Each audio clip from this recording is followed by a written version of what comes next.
واتهي سؤال شو قدام بيسا شيخ محمود حليك أني أقرنتي مشغول كاغا فرح بدن ل إسكوتشرا وقتي ذا أما واحد جيسو أما واحد ديارين يسو أما شيخ محمود وقتي أو فراق حلا محمود علي هاي نقطة والله ورت وقتي أن فراق هذا هلا وحنا قلت على إن وردية أنت بدن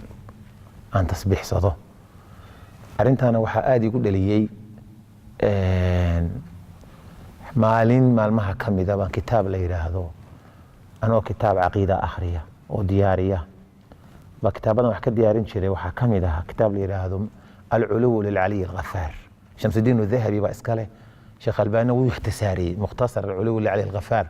علو إلهي كتبتكها الله كتبتقو قيمها بدن بونا كميدية بأحاديثتي أنا أخرني وحن كوارك حديث لا يابله ورسولك صلى الله عليه وسلم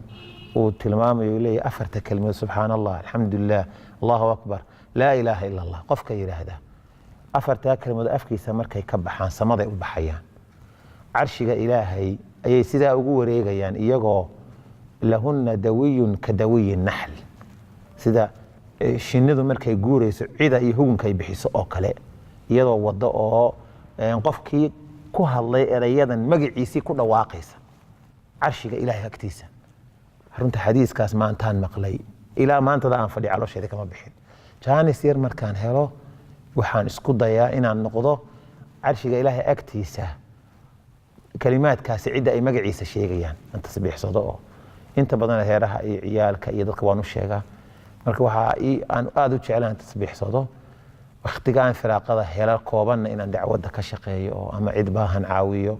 ama cid maxaan ku yiraahdaa bugta soo booqdo ama xaafadda hadaan u faa'iideyn karo u faa'iideeyo